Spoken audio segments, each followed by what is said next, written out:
niyang higitan yon. Dahil siya ay makapangyarihan, walang mahirap sa Panginoon, walang imposible sa Diyos. Amen po ba? Ngayong umaga pong ito, hayaan po natin na mag-activate yung ating pong pananampalataya as we listen to the message of the Lord. Hayaan po natin na i-claim natin ang bawat salita na nasasambitin ng Panginoon at ibabahagi ng Panginoon ngayong umagang ito. Amen po ba? Let's claim every word that the Lord is about to reveal to us sa ating umagang ito. And because the Lord is greater and higher, He is seated at His throne, having the highest power, having the highest authority, yung mga bagay, siya po ay may kakayanan na gumawa ng mga bagong bagay sa buhay natin. Amen? Amen. Today, let us claim that God is doing a new thing in our lives. Amen po ba? Amen? Pwede po ba natin palakpakan ng Panginoon? And let's continue to claim, kapatid, God is doing a new thing in your life.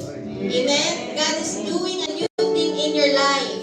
Sabi po sa Isaiah 43:90, behold, I am doing a new thing. Amen? Can we claim that? I-claim natin yun ngayong umagang ito, that God is doing a new thing in our life now. It springs forth. Do you not perceive it? I will make a way in the wilderness and rivers in the desert.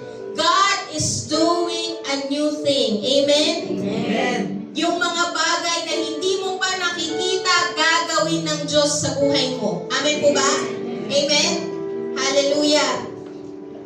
Can we all continue to be the presence of the Lord? Let's close our eyes. Let's bow our heads. Hallelujah.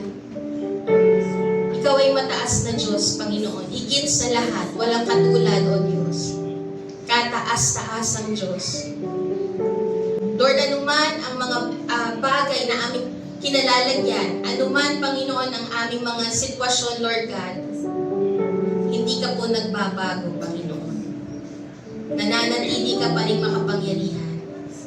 Ang tingin man namin sa bawat sitwasyon na aming kinalalagyan ay mahirap, Panginoon, pero nananatili, Panginoon, ang kakayanan mo, O Diyos, ang kapangyarihan mo, at nananatili pa rin, Panginoon, na walang mahirap sa iyo, O Diyos. Hallelujah. O Holy Spirit, continue to move in our midst, Lord. Let there be open heaven today, Panginoon. And let your power be so evident, Lord God. Let there be a manifestation of your glory in this place. Let there be a manifestation of your power, of your move, that we will experience a fresh move from you, Lord.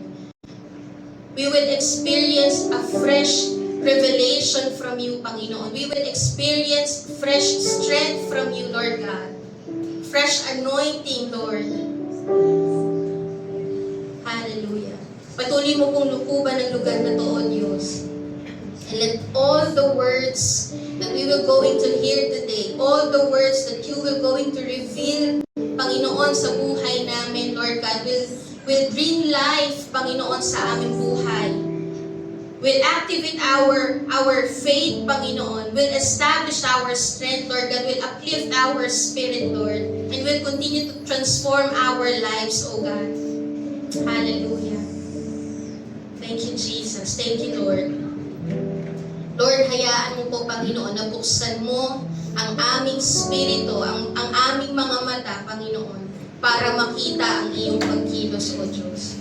Let us have let our spirit have the capacity, O Lord God, to receive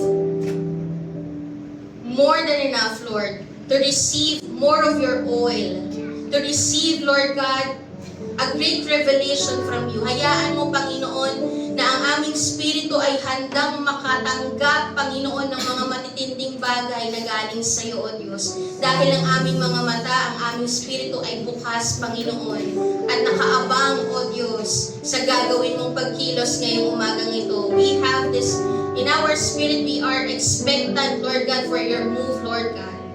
Hallelujah. Thank you, Jesus. Glory to you, Lord. Naniniwala po ako, Panginoon, na ang bawat salita na maririnig namin ngayon, Panginoon, will have power move in our lives, to do impossible things, to do miracles, signs, and wonders, Lord God, sa aming buhay, Panginoon. That every words, Panginoon, na aming marireceive ngayon, Panginoon, ay may buhay at kapangyarihan na kayang magbago, Panginoon. Kayang magpalaya, O Diyos. Maraming salamat, Panginoon. We continue to claim that, we continue to declare that, Lord God, over our lives. In the mighty name of Jesus Christ. Amen and amen. Pwede po ba natin muling palakpakan ng Panginoon?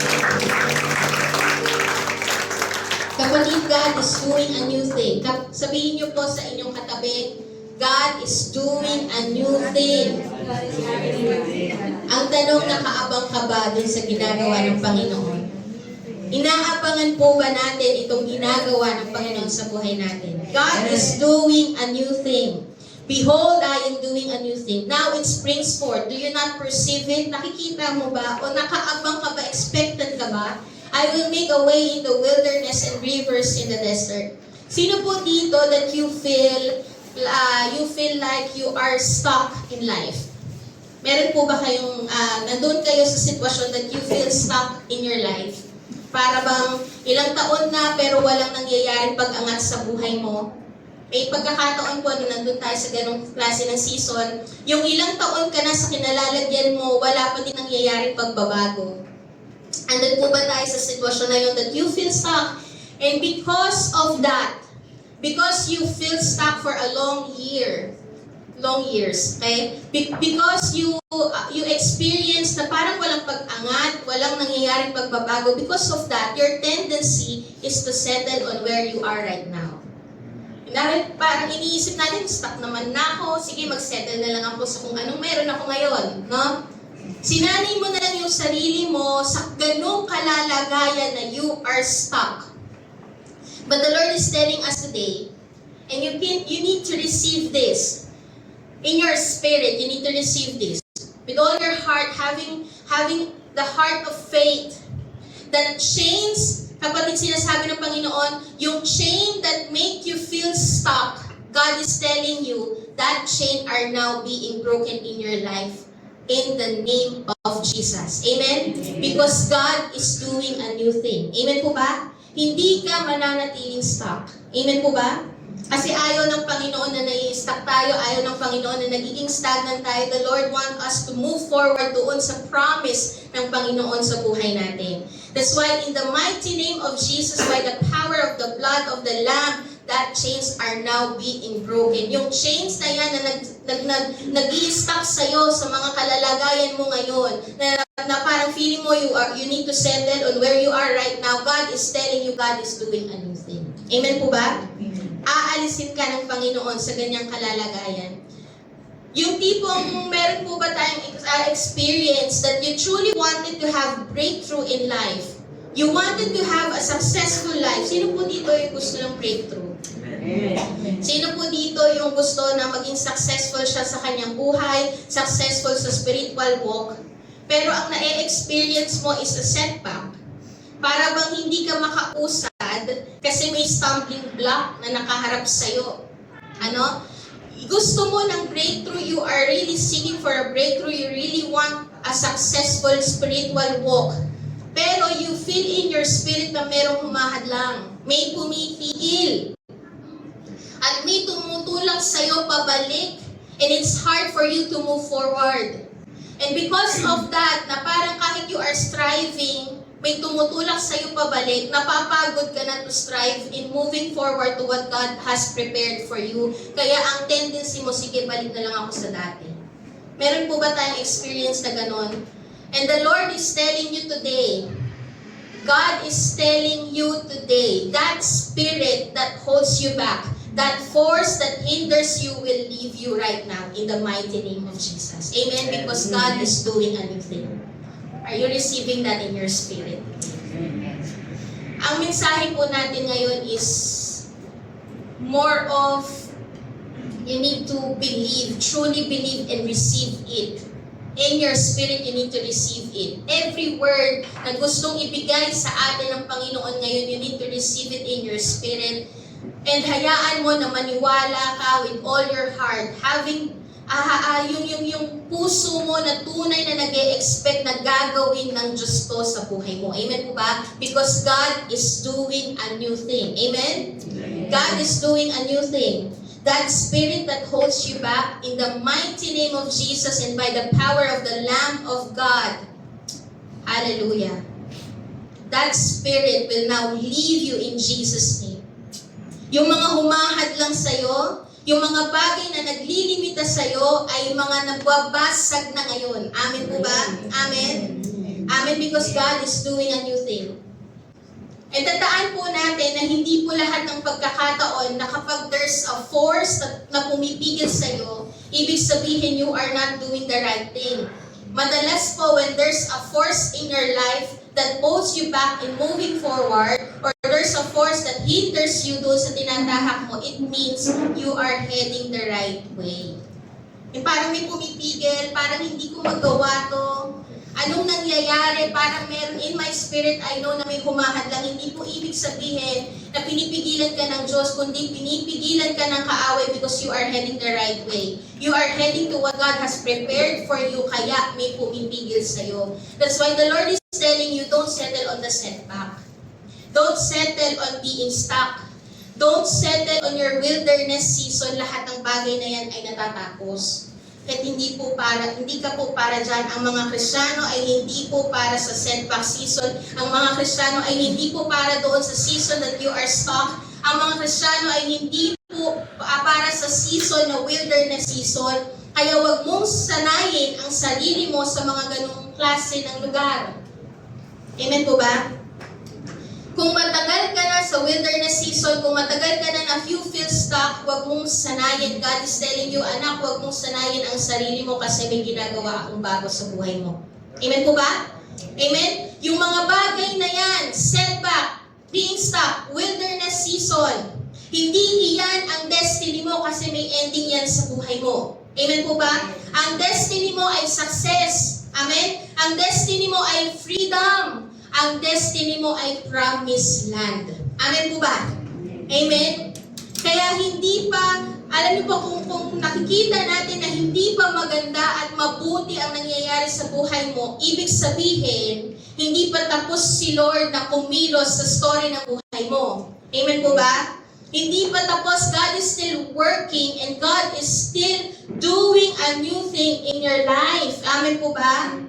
So kung nakikita mo sa sarili mo na meron pang mga bagay sa buhay mo na kailangang ayusin at baguhin, ibig sabihin hindi pa tapos si Lord na kumilos sa buhay mo. Pakitignan nga po yung katabi. May kailangan pa po bang ayusin dyan? May kailangan pa po bang baguhin dyan? Ilong. Hindi, joke lang. Okay? Nakikita natin, and aminado tayo sa sarili natin, meron pang kailangang baguhin. And dahil meron pang kailangang baguhin, ibig sabihin hindi pa tapos si Lord na kumilos sa buhay mo. Amen po ba? Amen? Hindi pa tapos si Lord na kumilos sa buhay mo. So don't settle on the setback. Don't settle on being stuck. Don't settle and let yourself go back to your old life. You continue to move forward to the new things that God has prepared for you kasi God is doing a new thing. Amen po ba? God is bringing transformation in your life. Amen? Kiniklaim po ba natin yon? May ginagawa pa. Hindi pa tapos si Lord sa buhay natin. Amen po ba? Sabi po sa Isaiah 43:19, Behold, I am doing a new thing. Ano po ba yung new thing na yun? Pag sinabi pong new thing, sabi po, new thing. New thing. Ito pong new thing na to, ito po ay hindi po yung mga bagay na nangyari sa'yo sa nakaraan. Pag sinabi natin new thing, it's not going to be like the old thing. O yung mga bagay na nangyari sa'yo sa nakaraan, it's going to be different. Iba. Kumbaga, sinasabi ng Panginoon, gagawa ako ng bago, ibig sabihin, hindi ko uulitin yung ginawa ko sa iyo noon. Yun po yung sinasabi ng Panginoon when He says that He will do a new thing. Yung mga bagay na naranasan mo noon, hindi ko na yun uulitin ngayon. Hindi na niya uulitin yung ginawa niya noon. Yung gagawin ng Diyos sa buhay buhay mo ngayon ay mas higit sa ginawa niya sa iyo noon. Ganon po yung new thing. Okay? Pwede nating balikan yung mga ginawa ng Panginoon pero wag mo siyang limatahan sa nakaraan mo. The new thing exceeds what He has done in the past. Kaya wag mo pong limitahan si Lord. Kung matindi ang ginawa ng Diyos sa iyo noon, ibig sabihin, mas matindi ang gagawin niya sa iyo ngayon. Amen po ba? Yun yung sinasabi ng new thing. He exceeds what He has done in the past. Kaya nga po sabi ni Lord, remember not the former things. Kasi nga po, kaya ng Diyos na higitan ang ginawa niya sa iyo noon. Pwede mo pong alalahanin o may pagkakataon na aalalahanin mo yung ginawa ng Panginoon sa iyo noon. Pero wag mong limitahan si Lord. Na ito yung ginawa niya sa akin noon, kaya ito rin yung gagawin niya sa akin ngayon. No! Ang kailangan po nating ipairal sa buhay natin is hindi ko, naalala ko yung ginawa sa akin ng Panginoon noon, pero hindi ko siya lilimitahan kasi may kakayanan siya na higitan ang ginawa niya sa akin ng nakaraan. May kakayanan siyang higitan yung nakaraan at kaya niyang higitan yun at gawin ng mas higit ngayon sa buhay ko. Amen po ba? Amen po ba? Don't settle or limit the Lord on your past because God can exceed what He has done in the past. Amen po ba? Kung namamangha ka sa ginawa ng Panginoon, mas mamamangha ka sa gagawin ni Lord sa iyo ngayon. Nakaabang po ba tayo doon? Amen. Hallelujah. Nakaabang po ba tayo doon sa mas nakakamanghang bagay na gagawin ng Lord sa atin? Kasi yung sinasabi po ng Panginoon na new thing is yung bagong bagay na hindi mo pa nakikita. Amen. Iyon po yung sinasabi ng Panginoon na I am doing a new thing. May gagawin ako sa buhay mo na hindi mo pa nakikita. Hindi mo pa nararanasan sa nakaraan. It will be a fresh move from God. Amen po ba? It will be a new work of God, never been done in history. Di ba nakakamangha na po yung ginawa ng Panginoon sa nakaraan? Kung babasahin niyo po yung Old Testament, nakakamangha na. Pero ang sabi ng Panginoon, itong new thing na to, mas higit pa doon sa ginawa niya sa nakaraan. Yung mga bagay na hindi mo pa nakikita. Ito pong new thing na to is something we couldn't do on ourselves. Yung mga bagay na hindi po natin kayang gawin sa sarili natin. Ito pong mga bagay na to, these things would be impossible for man but possible for God. Ayan po yung sinasabi ng new thing. It is impossible for man, but possible to God. Na ang gustong, alam niyo po, napakahilig ng Panginoon na gumawa ng mga bagay na imposible sa atin. Lalong-lalo na sa Kristiyano. Kasi gusto po ng Panginoon na masabi mo na ang nangyayari sa iyo ay hindi mo kilos, kundi kilos ng Diyos. Amen po ba? At ito po yung ipinapangako ng Panginoon sa buhay natin. Yung mga bagong bagay na gagawin niya ay mga bagay na imposible mong magawa dahil siya lang ang may kakayanan na gawin. Siya lang ang may kakayanan na gawin yun sa buhay mo. Amen? Amen? Nare-receive po natin yun ngayon? Hallelujah? Imposible siya sa mata natin pero posible sa kamay ng Diyos. Amen po ba? Amen? Kasi wala nga pong mahirap sa Panginoon. Walang imposible sa Lord. Kung titignan po natin sa Isaiah 43:19, balikan po natin. Ito yung mga new things na nagagawin ng Panginoon sa buhay natin. Yung mga imposibleng bagay. Ang sabi po ng Panginoon, I will make a way in the wilderness and rivers in the desert. Napaka-imposible pong mangyari nito. Tama po ba? Napaka-imposible. A way in the wilderness. Wala pong daan sa wilderness. Walang daan sa desert. Hindi ka po makakapag-create ng daan sa desert. But God can do it. Amen? Imposible sa kakayanan ng tao, pero posible sa kamay ng Diyos. Amen po ba? The Lord is reminding us today, believe in the supernatural. The Lord is revealing to us today, don't work in the logical, believe in the supernatural. Kasi ang Diyos mo supernatural. Kasi ang Diyos natin ay Diyos na kayang gumawa ng milagro. Di ba lagi po natin sinasabi normal sa Diyos ang gumawa ng milagro? Sabi po dito, alam niyo po, pinapaalala po sa atin, yung mensahe po natin ngayon ay hindi po siya yung tipo mag-aaral tayo ng Greek, mag-aaral tayo ng Hebrew. Ibabalik po tayo ng Panginoon doon sa paniniwala that God can do supernatural things in your life. Babalik po tayo ng Panginoon doon sa pamumuhay ng isang Kristiyano na namumuhay ka sa pananampalataya na you are believing that God can do impossible things in your life. Don't work in the logical, don't work in the flesh, don't operate in the flesh, don't operate according to your strength. God is doing a new thing, and that new thing is a supernatural work. Amen? A supernatural work na hindi kayang magawa ng tao para mapatotohanan mo na may Diyos na kumikilos sa iyo. Amen po ba? Amen. Hallelujah. Sabi po sa Isaiah 43:16, ano po yung mga supernatural things na gagawin ng Panginoon sa buhay natin? Naniniwala na po ba tayo doon? Nire-receive na po ba natin yun sa ating buhay? God will do supernatural things. God will do impossible things. God will do a miracle. God will do signs and wonders in your life. Sabi po sa Isaiah 43:16, thus says the Lord, who makes a way in the sea, a path in the mighty waters. Sino ang may kakayanang gumawa ng daan sa dagat? Pero nangyari. Tama po? Nangyari sa Old Testament, sa buhay ng mga Israelites. Nung hindi po nila alam kung saan sila dadaan, ang nasa harap nila ay Red Sea, ang nasa likod nila ay yung mga Egyptian armies na humahabol sa kanila. Wala silang madaanan, pero si Lord ang gumawa ng paraan. Wala silang madaanan, they don't know where their direction is. Hindi nila alam kung saan sila dadaan, pero si Lord ang gumawa ng daan. Amen po ba? Napaka-imposibleng bagay, pero binabalik po tayo ng Panginoon doon sa paniniwala that God can do supernatural things in your life. Yung mga bagay na parang hindi mo alam kung paano mangyayari, pero kaya at gagawin ng Panginoon sa buhay mo kasi imposible sa mata mo pero posible sa kamay ng Diyos. Amen po ba?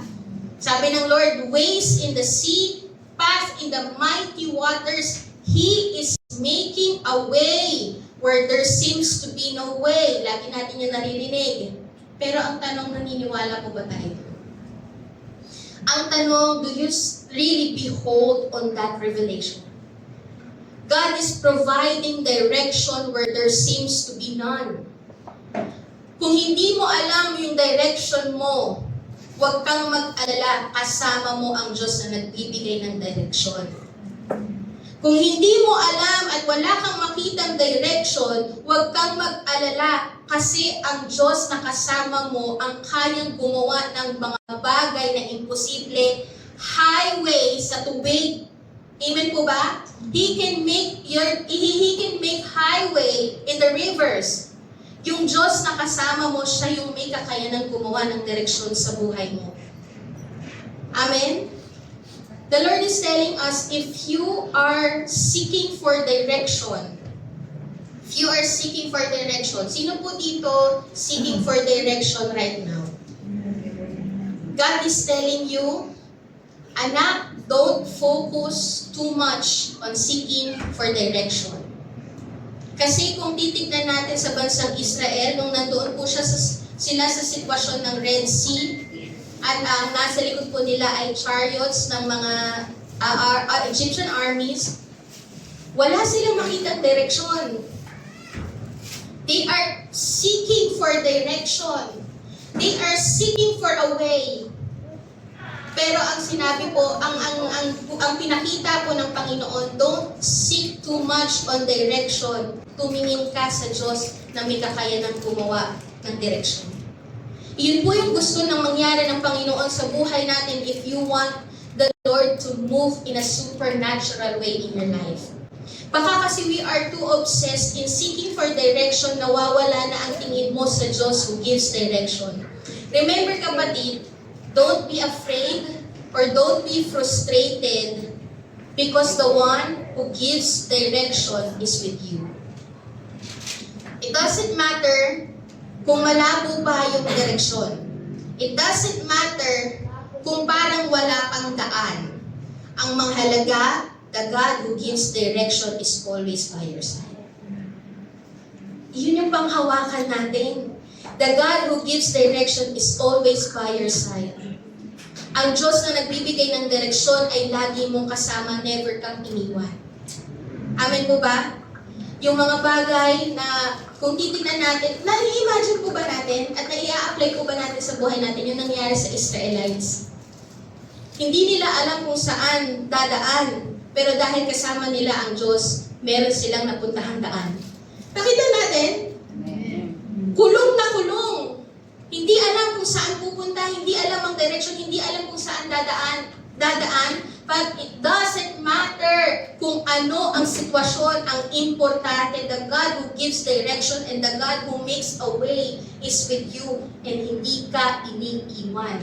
Amen po ba? He is always by your side. If you can see direction in your life, don't be frustrated. The God who is with you can make a highway in the desert. The God who is with you can make a dry way in the Red Sea. Amen? You see, today, God is bringing you back on believing on the supernatural. God is bringing you back doon sa pagkapit sa Diyos na kayang gumawa ng imposibleng bagay. At maniwala doon sa kayang gawin ng Panginoon sa buhay mo. Don't be too focused on where the highway is. Focus on the one who can make a highway. Kasi in whatever situation that you are in, God can make a way out of that situation. Amen po ba? Isaiah 43:17. Sabi po dito, who brings forth chariot and horse, army and warriors. Ito po yung pangyayari kasi naaalala ng mga bansang Israel, itong mga pangyayari na to nung pinalaya sila ng Panginoon sa Exodus, sa Egypt, and meron pong humahabol sa kanila na Egyptian army. Ito pong chariot, horse, army, warriors. Ito po ay yung mga Egyptian armies na humahabol sa kanila noon. And nakita po nila, pinaalala po ng Panginoon sa kanila na yung mga bagay na to ay destroyed na. Ang sabi po dito, they cannot rise. They lie down, they cannot rise. They are extinguished, quenched. Ibig sabihin, talagang durog na. Durog na. So kung meron pong mga bagay that chases you on the past, ito po yung sinasabi ng Panginoon dito sa Isaiah 43:17. Kung may mga bagay sa buhay mo na parang hindi ka na maniwala na kaya mong humilagpos.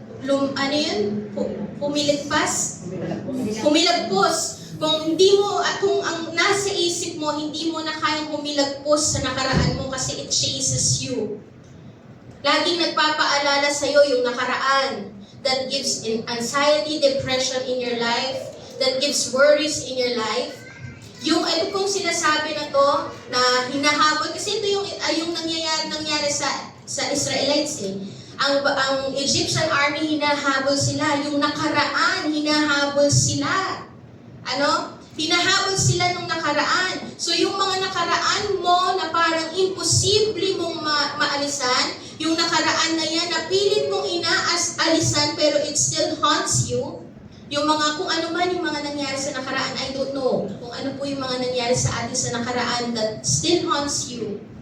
Na para bang feeling mo you are not worthy because of the past. You feel like ang dumi mo because of the past. You feel like you are disqualified in serving the Lord because of the past. That past that haunts you, ang sabi ng Panginoon, that past that chases you, I already quenched it, I already extinguished it. Bumagsak na sila at hindi na sila muli pang makakabangon para habulin ka, pahirapan ka at i-oppress ka. Putol na yung nakaraan mo. Amen po ba? Putol na po yung nakaraan natin, so don't let the past ruin your future and oppress you in your present life. That past, dinurog na yan ni Lord. Amen po ba? Yung past mo, dinurog na ni Lord. Yung past mo, burado na sa buhay mo. Marami pong mga tao na ang dumi-dumi ng past. And ang feeling nila, wala nang magmamahal sa kanila, wala nang tatanggap sa kanila. Feeling nila ang rumi nila, ang dumi-dumi nila. Wala nang kakayanang magbago sa buhay nila. Kasi nga ang dumi ng past nila. Pero alam niyo po sa Panginoon, yung mga past na yan, kurado na. Yung mga past na yan, inalis na. Kaya yung mga taong tumanggap sa Panginoon, walang bahid ng nakaraan. Bakit? Kasi ito yung sinasabi ng Panginoon. All of the things in the past that chases you, they now lie down, they cannot rise. Hindi na kayang bumangon, kaya hindi ka na ma-oppress, hindi ka na mapapahirapan, wala nang bahid ng nakaraan because I already extinguished them, I already quenched them. Bagsak, durog. Amen po ba? Kaya yung bahid ng nakaraan mo, wala na. Amen po ba? And are you receiving that?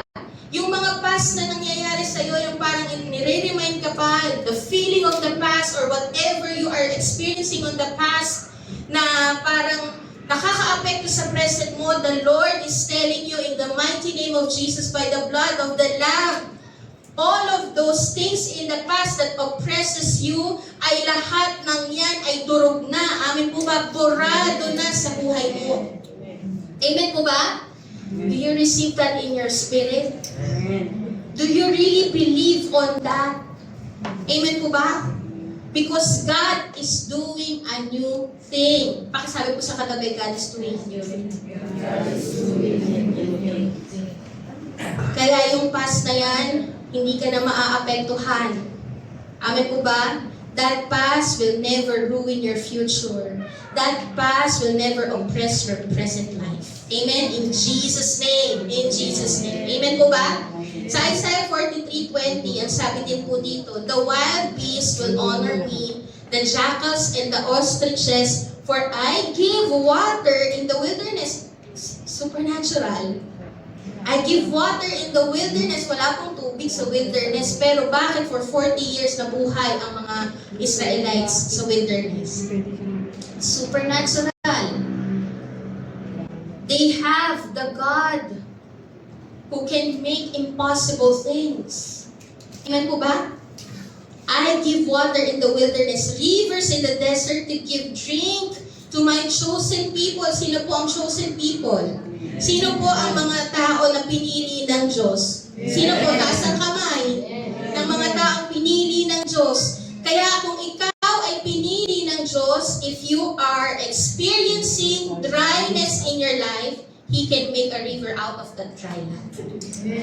Amen? He can make a river out of that dry land. Kaya kahit anong season na meron ka, kayang gumawa at mag-intervene ang Panginoon. Kung ang season mo ngayon nanlalamig ka, kaya pa din ng Diyos na gumawa at mag-intervene para bumalik ang init mo. Amen po ba? Kung parang ang tuyot ng iyong pananampalataya, ang tuyot ng iyong season ngayon, God can make a river in that desert. Ang sabi ng Panginoon, I give drink to my chosen people. So if you are experiencing dryness, He can give you a drink so that you will be refreshed. Amen po ba? Naalala ko po yung binigay na vision po sa akin ng Panginoon. Yung sinabi po ng Panginoon, yung reveal po ng Panginoon sa akin is, that vision is yung meron kong isang well sa gitna ng, in the middle of the dry land. Sobrang tuyot ng paligid. And there is a well that is filled with water. Ang na-reveal po ng Panginoon sa akin dun sa vision na yon is even your circumstances is too dry, you will never run out of water. Yun po yung binibigay ng Panginoon na napahayag sa buhay ng mga mananampalataya. Maraming binabato ang kaaway para maging dry ang iyong pananampalataya, pero kapag ikaw ay dikit sa Panginoon, you will never run out of water. You will never run out of refreshment. Amen po ba? You will always be refreshed. You will never run out of refreshment because God can produce fresh water in the middle of the desert. Amen po ba? Kaya hindi ka na uubos. Kahit parang ang sitwasyon nakakaupos. Nakakaubos ang sitwasyon pero hindi ka na uubos. Yung paligid mo man ay nakakaubos ng lakas. You will never run out of strength because God can always provide fresh strength in your life. Amen po ba? Narinisip po ba natin yon in our spirit right now? Yes. Even your surroundings are in famine. Even yung paligid natin, yung sinasabi nila, bagsak ang Pilipinas, parang ang hirap ng Pilipinas, pero ang mga Kristiyano hindi magkukulang because God can produce food in the season of famine. Amen po ba? Naalala ko, talaga binasag ako ng Panginoon nung nag-try akong mag-apply sa iba. Sabi ng Panginoon, naghahanap ka ng trabaho, hindi naman kita pinagkukulang. Alay, sakit. Niremind po ako ng Panginoon dito sa vision na to, na even in the midst of dry land, there is a well that can produce so that you will not lack nothing. You will lack nothing. Amen po ba? There is a well that can produce para hindi ka magkulang. Hindi ka magkukulang kapag ikaw ay na kay Lord. God can produce food in the season of famine. Amen po ba? Kung babansinin niyo po ang mga Kristiyano, ang mga mananampalataya sa Bible, nakakaranas sila ng famine pero sinustain sila ni Lord. Amen po ba? Nakaranas po sila, yes, may season ng famine pero hindi po sila naghirap. May season ng famine pero nabuhay pa rin sila kasi sinustain sila ni Lord. Why? Because in the Lord, there is a well that you can run to that can springs up whatever you need in life. Amen po ba? There is a well that you can run to na hindi ka na uubusan. That's why you will lack nothing because your God is a good shepherd. Sabi nga sa Psalms 23:1. Ano po yung sabi sa Psalms 23:1? Ano po yung sabi? Ha? The Lord is my shepherd. I lack nothing. Amen? That well is the Lord. Yung vision po na yun, that well is the Lord. That well that you can run to, hindi ka na uubusan. That well that you can run to, the Lord that you can run to, can brings up whatever you need in life. Amen po ba? God is bringing us back in believing in the supernatural. God is bringing us back in believing doon sa kayang gawin ng Panginoon sa buhay natin. Amen? You will lack nothing. Amen po ba?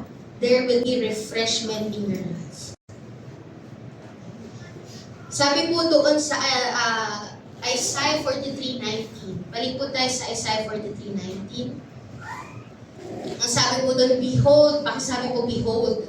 Behold. Pagka po sinabi natin behold, ito po yung hindi ka lang basta titingin, but you need to see it in the eyes of faith. Pag sinabi natin behold, ito po yung pagtingin with all your heart na meron talagang tunay na pagtitiwala at paniniwala. That's beholding. Yung beholding po, you need to see it with a heart that truly believes. And ito pong word na behold po na to, ito po yung mga tao, when you are beholding, ito po yung mga tao who has the ability to be who has the ability to expect. Inyon. The people who behold are the one who expect. Nag-e-expect ka. Pagka sinabi ng Panginoon, Tyrone, behold, nandoon na tututukan mo talaga yung sasabihin ng Panginoon with full expectant na mangyayari siya. Yun po yung beholding. Yung talagang makikinig ka sa revelation ng Panginoon at aabangan mo ang gagawin ng Diyos. That's beholding. Nag-aabang ka, inaasahan mo talaga ang pagdating ng gagawin ng Panginoon, pagdating ng pangako ng Diyos, umaasa ka ng buo sa iyong kalooban na mangyayari ang sinabi ng Panginoon. na meron talagang gagawin si Lord. Sabi po sa Acts 3:5, ito po yung example ng beholding. Okay? Sa Acts 3:5, ito pong pangyayari na to is meron pong nanlilimos na pilay at meron pong dumaan po si Peter. At nung dumaan po si Peter, ito po yung sinabi niya dito sa pilay na to kasi nanlimos siya eh. Pero ang sinabi po ni Peter, silver and gold I have none, but in the mighty name of Jesus walk. So bago po niya sabihin yun, ito po yung sinabi niya doon sa pilay, doon sa nangihingi ng limos. Sabi po sa Acts 3:5, and he fixed his attention on them. Sabi ni Peter doon, look at me. Yun yung sabi ni Peter. And ang ginawa po nung pilay na to, nung nanlilimos na to, sabi niya, he fixed his attention on them. When he gazed upon them, when he behold, ano po yung nangyari? Expecting to receive something from them. That's beholding. God is taking your attention. God, kinukuha ng Panginoon yung attention mo.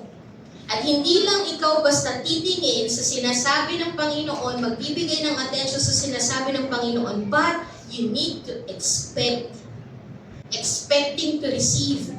That's beholding. You need to behold. The people who has the ability to behold are the one who expect. Beholding is truly believing on what the Lord is about to reveal and about to do. Iyan po yung beholding. Kapag sinabi ng Panginoon sa Isaiah 43:19, behold, pakisabi po, behold. Ang sinasabi ng Panginoon, maniwala ka sa sinasabi ko, mag-expect ka na may gagawin ako. Yan po yung sinasabi ng Panginoon. Ngayon, nag-e-expect po ba tayo? Nag-e-expect pa ba tayo ng mga milagro galing sa Diyos? Nag-e-expect pa po ba tayo ng mga supernatural things na gagawin ng Panginoon sa buhay natin? Nag-e-expect pa po ba tayo na kaya kang pagalingin ng Diyos? Nag-e-expect pa po ba tayo na hindi tayo pagkukulangin ng Panginoon? Nag-e-expect pa po ba tayo na aayusin ng Diyos ang pamilya mo? Nag-e-expect pa po ba tayo? Do you truly believe on what the Lord is about to reveal? Naniniwala po ba tayo at talagang expectant po ba talaga tayo doon sa sinabi ng Panginoon at dahil sinabi niya mangyayari siya? Nag-e-expect pa ba tayo? God is bringing us back on that kind of faith. God is bringing us back on that kind of heart that truly believes that God can do supernatural things. Amen po ba? And ang sabi po doon sa Isaiah 43:19, I am doing, sa ibang version po, I will do a new thing. Behold, I am doing a new thing.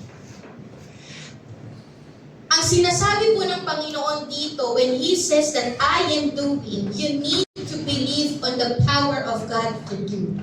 Okay? Maniwala ka sa kakayanan ng Diyos na gumawa para mangyari yung mga imposibleng bagay sa iyo, para mangyari yung mga supernatural things na nireveal ng Panginoon sa buhay natin. Kailangan mong maniwala sa kakayanan ng Diyos na gumawa. I will do. You need to believe on the power of God to do. Kasi ang mga pangako, kung makikita po natin sa previous na verses, ang mga pangako ng Diyos na gagawin niya sa buhay mo ay mga bagay na imposible. Kaya kailangan mong maniwala na may kakayanan si Lord na gawin niyo. Naniniwala po ba tayo? O nililimitahan natin ng Diyos? Naniniwala po ba tayo? That God is above everything, having the highest power and authority to do impossible things. Again, normal sa Diyos ang gumawa ng imposible. Normal sa Diyos ang gumawa ng milagro. Amen? Naniniwala pa po ba tayo doon? Amen. Do you truly believe in your heart that God can do supernatural things in your life? And ang sabi po dito, kung titignan natin, may sinabi muna ang Panginoon na mga pangako niya bago niya sabihin that I will do this. No? Kasi God will never do the things that you want. No? Hindi po siya gagawa ng mga bagay according lang sa kung ano ang gusto mo. Meron muna siyang ipinangako. Nilay down muna niya sa atin kung ano ang gagawin niya, hindi sa kung ano ang gusto mong mangyari. Kung ano lang muna kung ano ang gagawin niya, iyon yung kikilusan niya. Iyon yung tandaan po natin. Na hindi magpe-perform ng miracle si Lord according sa kung ano ang kung paano mo siya ina-expect na mangyari. Nakukuha po, hindi mo gagawa o magpe-perform ng miracle si Lord according sa ina-expect mong mangyari or according sa kung paano mo siya ino-orchestrate sa iyong isipan. Kasi, ang sabi nga sa Ephesians 3:20, He can do more than. No? So, hindi mo gagawa ang Panginoon ng mga bagay according lang sa kung ano yung gusto mo. Because He will move according to what He says. Iyon po yung tatandaan natin. His move is grounded on what He says. Hindi po kikilos o gagawa ang Diyos na labas sa sinabi niya. Kung papansinin po natin, nilay down ng Panginoon kung ano yung gagawin niya. Kasi nakaayon po ang kanyang pagkilos base sa kanyang sinabi. Nakukuha po ba? Kaya nga po, nung nakaraan, di ba, ang topic natin about faith, your faith must be anchored on the promise of God. Your faith must be anchored on the truth of God. Kasi hindi po kikilos si Lord doon lang sa kung ano yung gusto mo. Kikilos si Lord according sa kung ano ang sinabi niya.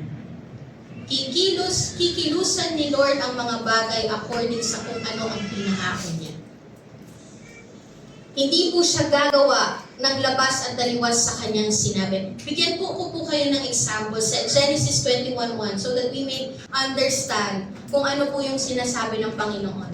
Sabi po sa Genesis 21:1, sabi po dito, the Lord visited Sarah. Ano po yung kasunod? As he had said. Kumilos si Lord according sa sinabi niya. Hindi according sa kung ano ang gusto ni Sarah. Ano po yung nangyari? And the Lord did to Sarah as He had promised. Kaya po ang pananampalataya mo, kung maniwala ka sa sinabi ni Lord, kasi ang pagkilos ni Lord ay according sa kung ano ang sinabi niya. Nakuha po? Visited as He has said. Kumilos according sa kung ano ang kanyang sinabi. Gumawa sa buhay ni Sarah according sa kung ano ang pinangako niya. Hindi po dun sa according sa, Lord, bigyan mo ako ng kotse. Pwede naman po yun. Pero mas mangyayari ang mga bagay sa buhay natin according sa pangako ng Diyos. Amen po ba? Not according to kung ano lang ang gusto natin. Ito po yung tignan natin sa Genesis 18:10-14. Ito po yung panahon na nangako na ang Panginoon. Sabi po sa Genesis 18:10-14. Doon muna po tayo sa 10. The Lord said, I will surely return to you about this time next year, and Sarah your wife shall have a son. And Sarah was listening at the tent door behind him. Ang sabi din po sa verse 12, so Sarah laughed to herself, saying, after I am worn out and my Lord is old, shall I have pleasure? The Lord said to Abraham, why did Sarah laugh and say, shall I indeed bear a child now that I am old? Is anything too hard for the Lord? At the appointed time, I will return to you about this time next year, and Sarah shall have a son. Nung sinabi ng Panginoon, babalik ako, gagawin ko yung pinangako ko, kumilos siya according sa sinabi niya. Kung matagal man ang pangyayari, pero dahil sinabi ni Lord, mangyayari siya. Amen po ba? Nakita po natin kung gaano katindi ang salita ng Panginoon. That you need to truly believe with all your heart what the Lord is revealing. Kailangan pong maniwala tayo ng buo sa ating puso kung ano ang sinabi ng Panginoon, kung ano ang pangako ng Panginoon, kasi pag nangako siya, gagawin niya. Amen po ba? Amen po ba? Nakikita po ba natin kung gaano ka makapangyarihan ng Panginoon? Amen. Tapat siya sa pangako niya. Hindi siya ang tawag doon, hindi siya pumuputol. Hindi siya tumataliwas sa kanyang pangako. He does what He says. Amen po ba? He does what He says. Kaya kapag may pangako ang Panginoon, even though it is supernatural, pagka sinabi niya, gagawin niya. Amen po ba? So yung mga kanina na nire-reveal ng Panginoon ng mga imposibleng bagay sa buhay natin, dahil sinabi ni Lord, gagawin ni Lord. Amen po ba? Naniniwala po ba tayo muli sa nire-reveal ng Panginoon sa buhay natin? Dahil sinabi ni Lord, gagawin ni Lord. Do you truly believe in your heart that God can do supernatural things in your life? Do you truly behold that when God speaks, He will accomplish it? May pagkakataon, alam lang natin, pero hindi tayo tunay na naniniwala at nagtitiwala. Pero ngayon, the Lord is bringing us back doon sa puso na tunay na naniniwala na kapag sinabi ni Lord, gagawin niya. He did to Sarah what He had promised. Ginawa ng Panginoon kay Sarah ang kanyang ipinangako. Gagawin ni Lord sa'yo kung ano ang ipinangako niya. Panghawakan natin ang pinangako ng Panginoon kasi kumikilos siya according to what He says. Amen po ba? Amen. Pwede ko po bang tawagin ng worship team?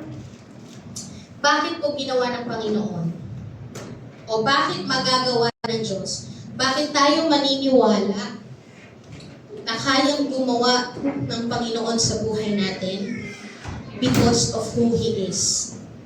Maniniwala tayo sa kakayanan ng Diyos dahil sa kung sino siya. Maniniwala tayo na kayang gawin ng Panginoon ang mga imposibleng bagay dahil Diyos siya. Amen po ba?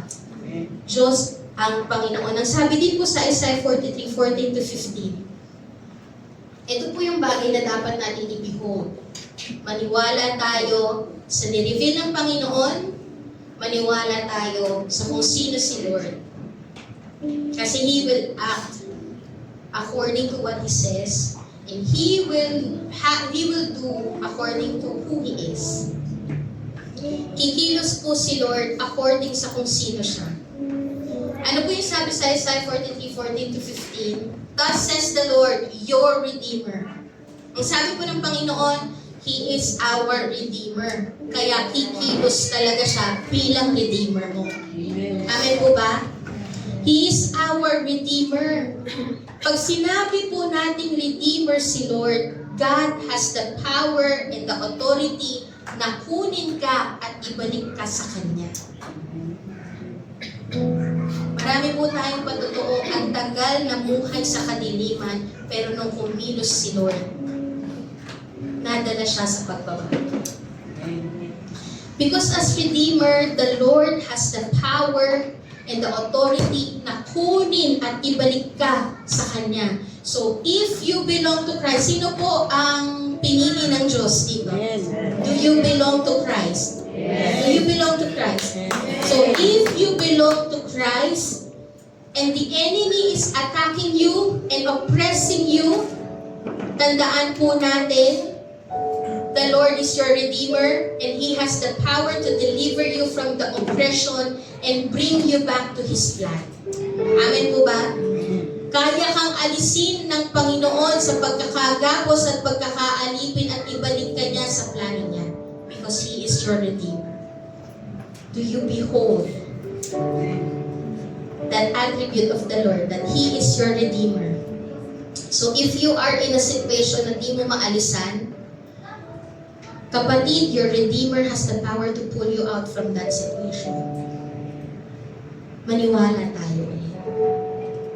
Buong pusong pagtitiwala.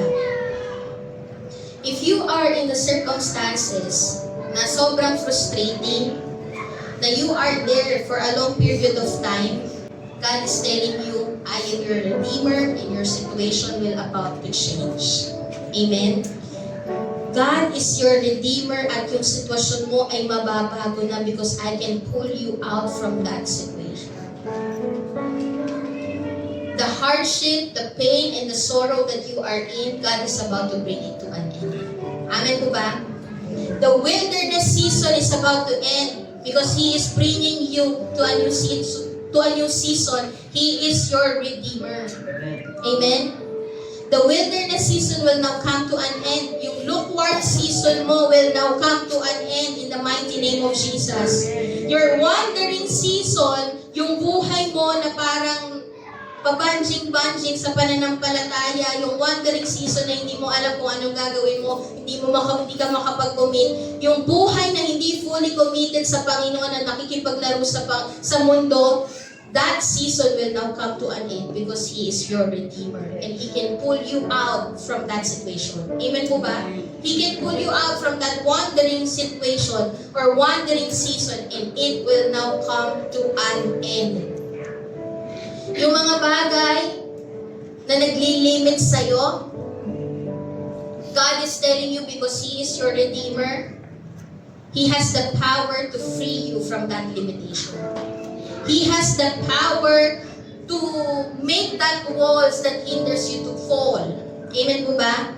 Yung mga pader na naghahadlang sa'yo, ay kayang basagin ng Panginoon at kaya kang alisin sa mga bagay na naghahadlang sa'yo because God is your Redeemer. And the Lord is telling you today, there will be deliverance from every generational curse. In the mighty name of Jesus and by the power of the blood of the Lamb, that generational curse will now be broken, will now be cut off in your life. There will be deliverance. The chains are now being broken. Yung confused identity in your family will now be cut off. Will now be broken. It is now being broken right now in Jesus' name. That sickness, that cancer, that chronic disease is now being broken and cut off in your life, in your family, in the mighty name of Jesus and by the blood of the Lamb, by the powerful blood of the Lamb. There will be deliverance. Why? Because the Lord is your Redeemer. Amen po ba? Do you receive that in your spirit? Are you claiming that truth in your life? Because nothing is too hard for the Lord. He has the power to bring you out of captivity. If you are going through addiction for the longest time, God can cut that off in the mighty name of Jesus Christ. That poverty, the Lord can cut that off because in Jesus' name you will lack nothing. Amen po ba? That depression in the mighty name of Jesus will leave you right now in Jesus' name and by the power of the Lamb, by the power of the blood of the Lamb, that depression will leave you right now in the mighty name of Jesus. Do you receive that in your spirit? Amen. Hallelujah. Ang sabi din po, the Lord, sino po ang Diyos? Kaya ikaw ay mag-e-expect ng supernatural? Kasi He is your King. The Lord is your King. Ibig sabihin po nun, He is the one who reigns over your life. He is the one who will govern your life. Siya yung mag-aalaga sa'yo kapag ang isang ahari ay nag-govern sa isang kaharian. Siya yung nag-aalaga, siya yung nagsusustain. Tama po ba? So if you belong to Christ, then He is governing your life. Ibig sabihin, you are never without help. Amen po ba? It doesn't matter what you are going through. Whatever situation that you are going through, the fact that you belong to God and He is governing your life, it means that you are never helpless. Amen po ba? Kasi yung hari ng mga hari ang nangangalaga sa'yo, kaya hindi ka helpless. Amen po ba? Those people who are under His governing power ay makakaranas ng kanyang pangangalaga at ang sarap ng pangangalaga ng hari ng mga hari. Amen po ba?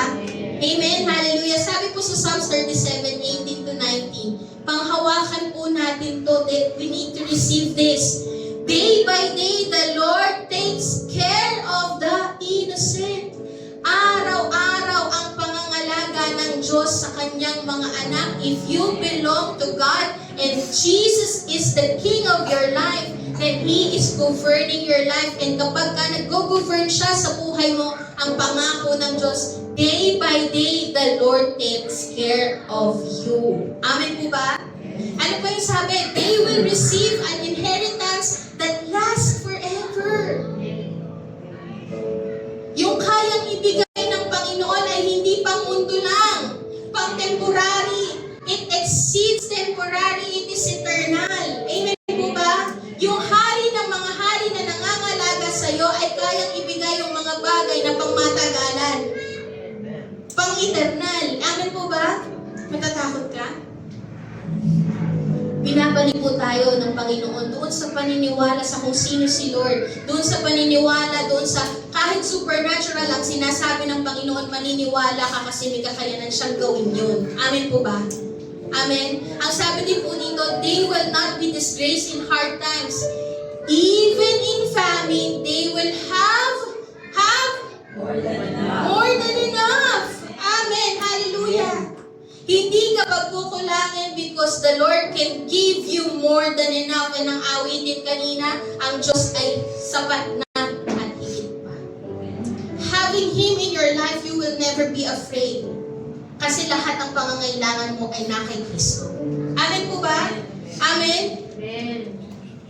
The Lord is telling you, because He is your Lord, He is your King, He has the power to turn things around. Kung ang Diyos ang nangangalaga sa iyo, if you are experiencing barren land, if you are experiencing a situation that barren sa buhay mo, God can turn that and it will become fruitful and abundant. That dry land will turn into a fertile land. In the famine, there will still be provision. In the famine, there will still be divine provision. Amen po ba? So the Lord is telling us, if you are struggling in finances, if you are struggling in your work, if you are struggling in your business, dahil si Lord ang nangangalaga sa iyo, kaya niyang gumawa ng promotion sa buhay mo. Dahil si Lord ang nangangalaga sa iyo, kaya niyang gumawa ng blessing sa buhay mo. And yung blessing na yun, narinito na. Yung blessing na yun is now coming. There will be an open door. Yung mga bagay, kayang gumawa o kayang magbukas ng Panginoon ng mga opportunities sa buhay mo, kayang magbukas ng pinto ng Diyos sa buhay mo na dadaluyan ng rumaragas ang pagpapala. Amen po ba? And that open door, that opportunity ay hindi magbibigay ng trouble at kabigatan sa iyo. Pag si Lord ang nagbigay. Amen? Even in famine, you will have more than enough. Ang sarap i-claim na ang Diyos ang hari ng buhay natin. Kasi ang pangako niya, day by day, He will take care of you. And even in famine, you will have more than enough. Amen? Ano rin po yung sabi sa Isaiah 43:19, balik po tayo doon. Isaiah 43, yung kanina, that He is our Redeemer. Yan. Ang sabi din po, He is our Creator. Bakit tayo maniniwala na kayang gumawa ng supernatural things ng Lord sa buhay natin? Bakit kailangan mong bumalik doon sa paniniwala na yun? Because He is your Creator. Siya lang naman ang Diyos na kayang gawin ang lahat ng bagay. Siya lang naman ang Diyos na kayang gumawa ng bagay out of nothing. Amin po ba? Nilikha nga niya ang langit at lupa out of nothing. So kaya niyang gumawa ng bagong bagay sa buhay mo kahit nasa mahirap na sitwasyon. Because He is your Creator. Amen po ba? Walang ibang makagagawa ng kamanghamanghang bagay sa buhay mo kundi ang Diyos lamang na makapangyarihan at banal. Amen? Sabi ng Lord, He is the one, I am the one who created great things out of nothing. I am the one who created you. I am also the one who will sustain you. God is telling you that. Do you believe on that? Do you claim that? God is telling us, because I am your creator. God is telling you, because I am your creator, I am the one who created great things out of nothing. I am the one who created you. I am the one who will sustain you also. Amen po ba? Kaya if you are experiencing sickness right now, if you are experiencing sickness right now, the healing power of the Lord is now in this room. Amen? The healing power of the Lord is now in this room. God can restore your health because God is the one who created your body, so He is the one also who will sustain it. Amen po ba? That's why you need to receive that the healing power of the Lord is now in this room. Amen? God will restore your health. Amen po ba? Tinatanggap po ba natin yun? Pwede po ba tayong tumayo lahat? Are you now ready for the new things? Ready na po ba tayo sa new things? Is your spirit ready to receive for that new things? Is your spirit now ready to receive great things from the Lord? You need to behold. When you say behold, nandoon yung buong pagtitiwala mo sa sinabi ni Lord at kakayanan niyang gumawa. Bumalik ka sa kung sino si Lord sa buhay mo. Kasi, He is about to do what He has promised. Amen po ba? Gagawin ng Diyos ang kanyang pinangako sa buhay mo. Ang sabi ng Panginoon, ito ay umuusbong na. Amen po ba? It's springing forth. Umuusbong na yung mga bagong bagay sa buhay. Tanggapin natin yun. Are you ready to receive that? Are you ready for the new things? And the Lord is telling us the new thing is not going to be ordinary. It's going to be supernatural.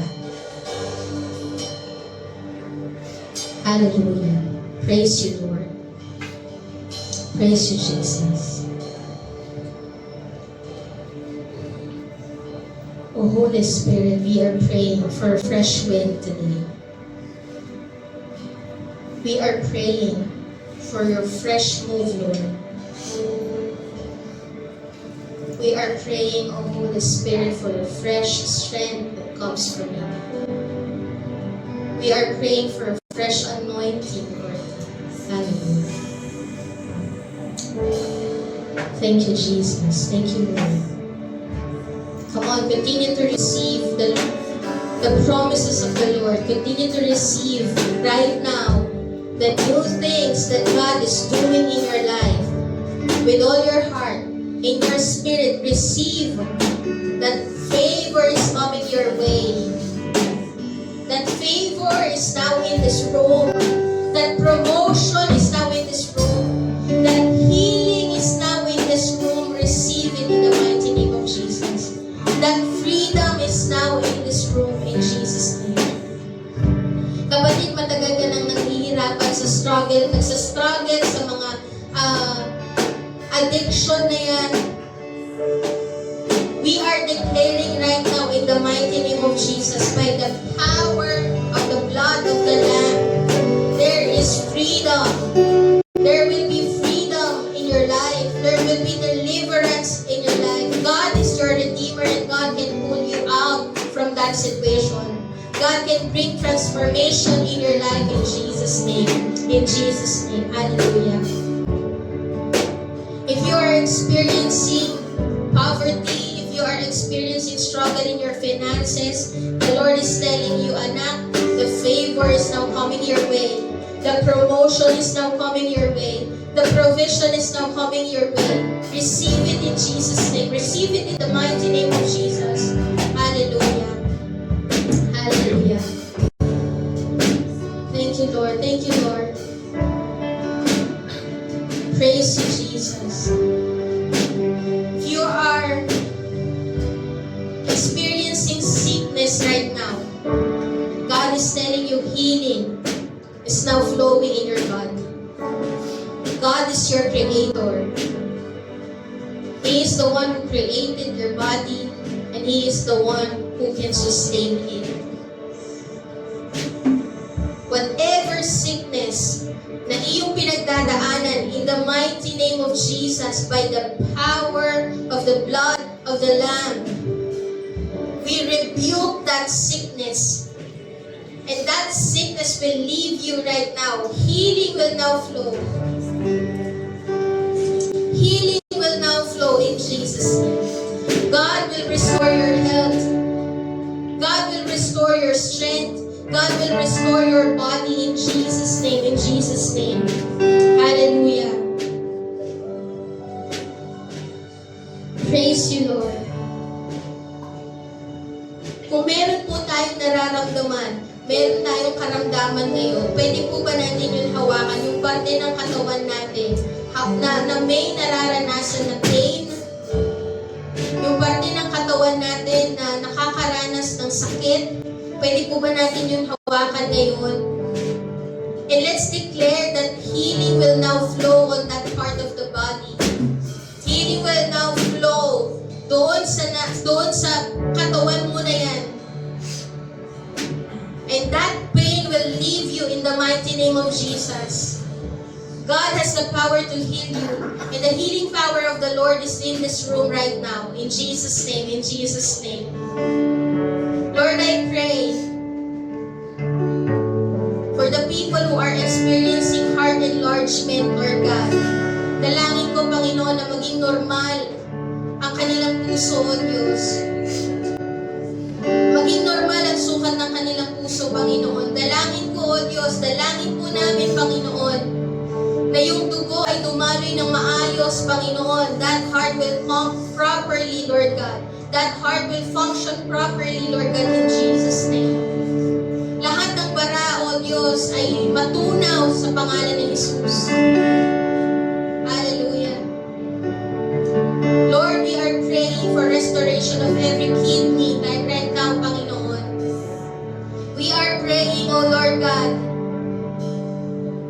na mag-function, Panginoon, yung kidney, Lord God. Manumbalik, Panginoon, sa pagiging malusog, Panginoon, yung kidney na yun, O Diyos, in the mighty name of Jesus. Lord, I pray, O Lord, protect everybody, Panginoon, sa lugar na to, O Diyos. Hayaan mo, Panginoon, na yung mga tao na nakakaramdam ng pagkaupos ng kalakasan, O Diyos, na nauubos yung kanilang kalakasan, they are experiencing over fatigue, O Lord. Renew their strength, Lord God. Renew their strength in the mighty name of Jesus. You are doing a new thing. You are doing a supernatural things, Lord God. Merong sinasabi ang mga doktor na wala ng gamot ang aming kalalagayan, ang aming karamdaman. But we know, Lord God, that there is healing in your hands, Panginoon. There is healing in your hands, O Lord. Makakatulong man sa amin, Panginoon, yung medication, Lord God, it will be helpful. But the one who truly can heal, Panginoon, is you, O Lord God. And we are praying and coming to you, Panginoon, bowing down before you, Lord God, that let your hands continue to move in our lives, Panginoon. Hayaan mo na ang iyong mga kamay ay patuloy na kumilos sa aming buhay, Panginoon. At hayaan mo, Panginoon, na dumaloy ang kagalingan sa aming katawan, O Diyos. Hallelujah. Hallelujah. O Holy Spirit, continue to move in our midst. We need you, O Holy Spirit. It is only you, Lord God, that can convict. It is only you, O Lord God, that can transform. It is only you that can break the yokes of the enemy. In the mighty name of Jesus Christ, every yokes of the enemy in this room, every yokes of the enemy in every life, Lord God, are now being cut off, are now being broken in the mighty name of Jesus by the power of the blood of the Lamb. Hallelujah. Ora shira bakahatara. Rababa shira bababa. Dara bababa dara shira dara shira baba. Oh, glory, glory. Holy Spirit, continue to move, Lord. Lord,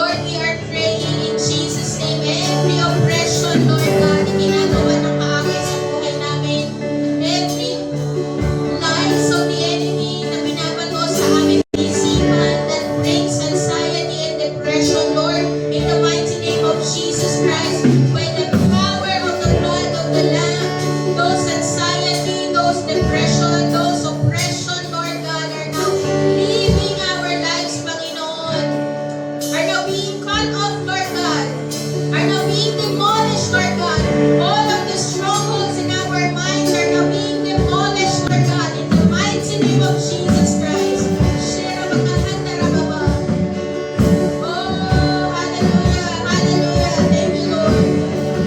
Glory to you, Lord, in Jesus' name. Palayain mo, Panginoon, ang mga tao na nakakaranas ng depression, Lord. Hindi na sila gagamit ng gamot, Panginoon. All of the people who are experiencing anxiety, sleepless nights, Lord God, Lord, you will give them a good night's sleep, Lord God, because sleep and rest comes from you, Lord. And right now, in the mighty name of Jesus, sila po ay makakapahinga, Panginoon, ng mahimbing, O Diyos, ng peaceful, Panginoon, dahil Ikaw ang nagpo-cover sa kanila, Lord God. All of those sleepless nights, Panginoon, are now gone, Lord God, in the mighty name of Jesus. Those depression, anxiety, Lord, hindi na po sila gagamit ng gamot because the healing comes from you and they are now healed in the mighty name of Jesus Christ by the power of the Lamb, by the power of the blood of the Lamb. Hallelujah. Those lies, Panginoon, are being demolished right now. Those strongholds are being demolished right now in Jesus' name, in Jesus' name. Hallelujah. Come on, samahan niyo po akong manalangin. Samahan niyo po ako na mag-declare tonight, this morning. Hayaan po natin na ang lugar na to will be filled with prayers. Hayaan po natin na ang lugar na to ay talagang mapuno ng panalangin. If you want to speak in tongues, speak in tongues.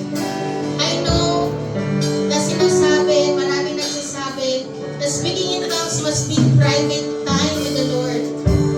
But as a church, there will come a time that we need to speak in tongues as a church. Because we need the church to be edified. The church needs to be built up. And speaking in tongues is the key para po tayo ay ma-build up, ma-edify, mapalakas.